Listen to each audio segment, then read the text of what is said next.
Hello అండి, నా పేరు డాక్టర్ స్ఫూర్తి, fertility consultant 49 hospital Kukatpally. So ఈరోజు హెచ్ఎస్జి అనే టాపిక్ గురించి డిస్కస్ చేద్దామండి. అంటే హిస్ట్రోసాల్పింగోగ్రఫీ. సో ఈ హెచ్ఎస్జి అనేది దేనికి చేస్తారు అండ్ దానిలో మనకి ఏమేమి తెలుస్తుంది అని దాని గురించి డిస్కస్ చేద్దాం. నార్మల్గా ట్యూబ్స్ అనేవి చాలా ఇంపార్టెంట్ అండి, 2 fallopian tubes. Because egg release అయిన తర్వాత ఎగ్ స్పర్మ్ కలవడం అనేది ఈ ట్యూబ్లోనే జరుగుతుంది, ఫర్టిలైజేషన్ అనేది ట్యూబ్లోనే అవుతుంది. సో ఈ ఎగ్ స్పర్మ్ కలిసిన తర్వాత ఫర్టిలైజ్ అయిన తర్వాత ఆ ఎంబ్రియో అనేది లోపలికి వచ్చి యూట్రస్ లోపల అతుక్కుంటే ప్రెగ్నెన్సీ అనేది వస్తుంది. సో ఈ ట్యూబ్స్ అనేవి ఓపెన్ ఉన్నాయా లేవా అని చూసుకోవడానికి చేసే టెస్టే ట్యూబల్ పెటెన్సీ టెస్ట్ అంటామండి. రకరకాల టెస్ట్లు ఉంటాయి, అందులో కామన్గా యూజ్ చేసేది హెచ్ఎస్జి అనే టెస్ట్. సో ఈ హెచ్ఎస్జి అనే టెస్ట్ అందరికీ చేయాలని చూస్తే ఫస్ట్ ఆఫ్ ఆల్ ఎవరైతే ఇన్ఫర్టిలిటీతో బాధపడుతున్నారో వాళ్ళకి ఆల్రెడీ నేచురల్గా ట్రై చేశారు, ట్రీట్మెంట్స్ తీసుకున్న రావట్లేదనే వాళ్ళకి, అంటే ప్రెగ్నెన్సీ రావట్లేదు అన్నప్పుడు కొన్ని బేసిక్ ఇవాల్యుయేషన్ అనేది చేస్తాం. వైఫ్లో tubal evaluation also comes into that part అండి. అంటే బేసిక్ ఇవాల్యుయేషన్లో నార్మల్గా ఎగ్ ఎలా పెరుగుతుంది, ఎగ్ నెంబర్ ఎలా ఉంది, లైనింగ్ ఎలా ఉంది అన్నీ చూసుకుంటాం స్కాన్లో. అలాగే స్కాన్లో మనకి ట్యూబ్ అనేది జనరల్గా కనిపించదు, చాలా సన్నగా ఉంటుంది కాబట్టి. సో ట్యూబ్ టెస్ట్ అనేది మనం చేసినప్పుడు ట్యూబ్లో ఏమైనా బ్లాక్స్ ఉన్నాయి అనేది బయటపడతాయి. సో ఈ హెచ్ఎస్జి అనే టెస్ట్ ఏంటంటే నార్మల్గా ఒక డై, అయోడిన్ బేస్డ్ డై అనేది కొన్ని డైస్ ఉంటాయండి. ఆ డై అనేది కింద నుంచి పుష్ చేసినప్పుడు సర్విక్స్ నుంచి ఒక చిన్న క్యానిలాతోని పుష్ చేస్తారు. అలా పుష్ చేసిన తర్వాత ఆ డై అనేది 2 సైడ్స్ నుంచి బయటికి వస్తుందా లేదా అనేది ఒక ఎక్స్రే తీసుకోవడం జరుగుతుంది. సో ఈ ఎక్స్రే తీసినప్పుడు డై అనేది ఫ్రీగా బయటికి స్పిల్ అయినప్పుడు 2 సైడ్ ట్యూబ్స్ ఓపెన్ అని చెప్తాము.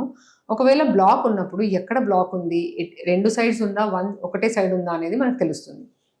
సో ఈ ఎక్స్రేస్ అనేవి ఒక సిరీస్ ఆఫ్ ఎక్స్రేస్ తీస్తారండి. డై పుష్ చేసినప్పుడు ఒకసారి, ప్రొసీజర్ అయిన తర్వాత 2 సైడ్స్ ఫ్రీగా వస్తుందా లేదా అనేది ఒక సిరీస్ ఆఫ్ ఎక్స్రేస్ తీసినప్పుడు మనకి ఈ మొత్తం యూట్రస్ అవుట్లైన్ అనేది కూడా క్లియర్గా కనిపిస్తుంది. అలాగే ఈ ట్యూబల్ అవుట్లైన్ కూడా క్లియర్గా కనిపించి డై అనేది బయటికి ఫ్రీగా కనిపిస్తుంది స్పిల్ అయినట్టు. సో ఈ హెచ్ఎస్జిలో మనకు తెలిసేది ఏంటంటే ఎస్పెషల్లీ ఇందాక చెప్పినట్టు ఆ ట్యూబల్ యూట్రైన్ కంటోర్ అనమాట. అంటే యూట్రస్ అవుట్లైన్ అంతా ఎలా ఉంది, యూట్రస్లో ఏమన్నా తేడా ఉందా, అంటే యూట్రస్ షేప్లో ఏదైనా తేడా ఉందా, యూట్రస్లో ఏదైనా ఒకవేళ ఫైబ్రాయిడ్స్ అనేవి లోపటికి పుష్ చేసి, అంటే క్యావిటీని పుష్ చేసే ఫైబ్రాయిడ్స్ గడ్డలు లాంటివి ఏమన్నా ఉన్నా కూడా, లేదంటే పాలిప్ అని అంటాం, కణతల్లాగా ఉన్నా కూడా మనకి ఈ టెస్ట్లో మనకి ఆ ఎక్స్రే ఫిలింలో కనిపిస్తుంది. అలాగే ఈ ఏదైతే మనం ఆ డై అనేది ఫ్రీగా స్పిల్ లేదనుకోండి, ఆ ట్యూబ్ ఎక్కడ బ్లాక్ ఉందనేది కూడా మనకు క్లియర్గా ఈ హెచ్ఎస్జి ఆ ఎక్స్రే ఫిల్మ్లో కనిపిస్తుంది. సో అండ్ ఆల్సో బ్లాక్ ముందు వరకు ట్యూబ్ ఎలా ఉందో కూడా తెలుస్తుందండి. సపోజ్ ఒకవేళ హైడ్రోసాల్పింగ్స్ అలాంటిది ఏదైనా ఇష్యూ ఉన్నప్పుడు మనకి ఆ డై అనేది స్పిల్ ఫ్రీగా కనిపించదు. అలాగే ఆ ముందు ట్యూబ్ అంతా కూడా చాలా ఇట్లా స్వెల్లింగ్ లాగా మనకి స్కాన్లో ఆ ఎక్స్రేలో కనిపిస్తుంది.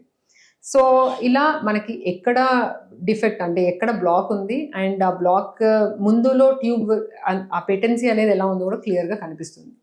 సో దీనిలో మనకి ఇది ఎప్పుడు చేస్తారని చూస్తే నార్మల్గా ఎగ్ అనేది రిలీజ్ అవ్వకముందే ప్రీ ఓవ్యులేటరీ సైకిల్లోనే చేస్తాము. ఐడియల్గా Day 7 to Day 10 మధ్యలో చేస్తామండి. సో దాట్ బికాస్ ఎగ్ అనేది ఒకవేళ రిలీజ్ అయిన తర్వాత మనం చేసినప్పుడు ఒక్కొక్కసారి ప్రెగ్నెన్సీ ఏమన్నా ఉంటే ఆ ప్రెగ్నెన్సీ మళ్ళీ ప్రాబ్లం అయ్యే ఛాన్స్ ఉంటుంది. కాబట్టి ఎగ్ అనేది రిలీజ్ అవ్వకముందే ఈ టెస్ట్ అనేది చేస్తాము. అండ్ కామన్గా అంటే చాలామంది పేషెంట్స్ భయపడుతూ ఉంటారు, చాలా పెయిన్ ఉంటుందంట అండ్ చాలా ఆ కంప్లైంట్ చాలా చెప్తారు. సో నార్మల్గా జనరల్గా చేస్తే కొంచెం ప్రెషర్ మాత్రం ఎక్స్పీరియన్స్ చేస్తారండి. బికాస్ మనం డై అనేది కొంచెం ప్రెషర్తో పుష్ చేస్తాం కాబట్టి ఆ ప్రెషర్ ఈ బయటికి రిలీజ్ అయ్యే టైం వరకు కూడా కొంచెం ఆ ప్రెషర్ ఉంటుంది కాబట్టి ఆ పెయిన్ ఎక్స్పీరియన్స్ చేస్తారు. వన్స్ అది బయటికి డై ఫ్రీగా పుష్ అవ్వగానే ఆ ప్రెషర్ అనేది రిలీవ్ అయ్యి పెయిన్ అనేది పోతుందండి. సో జనరల్గా మోస్ట్ కామన్ కంప్లైంట్ ఏంటంటే కొంచెం డిస్కంఫర్ట్ ఉండడం. సో దాన్ని తగ్గించడానికి కొన్ని పెయిన్ కిల్లర్స్ అనేవి ప్రొసీజర్ ముందు కూడా ఇస్తాము. అండ్ ఆల్సో ప్రొసీజర్ తర్వాత కొంచెం మందికి క్రాంపింగ్ సెన్సేషన్లా ఉంటుంది అని చెప్తారు. సో దాన్ని కూడా తగ్గించడానికి ఈవెన్ ఆఫ్టర్ ప్రొసీజర్ కొన్ని పెయిన్ కిల్లర్స్ ప్రిస్క్రైబ్ చేస్తాం. సో ఇంకొక రిస్క్ ఫ్యాక్టర్ అంటే దీంతో ఇంకొక ప్రాబ్లం ఏంటంటే ఒక్కొక్కసారి ఇన్ఫెక్షన్ సరిగ్గా చేయకపోయినా, లేదంటే ఆల్రెడీ యూట్రస్లో ఏదైనా సబ్ క్లినికల్ ఇన్ఫెక్షన్ ఉన్నా కూడా ఈ ప్రొసీజర్ వల్ల అది ఫ్లేర్ అప్ అయ్యే ఛాన్స్ ఉంటుందండి. సో అది కూడా తగ్గడానికి ప్రొసీజర్ తర్వాత ఒక యాంటీబయాటిక్ ప్రిస్క్రైబ్ చేయడం జరుగుతుంది.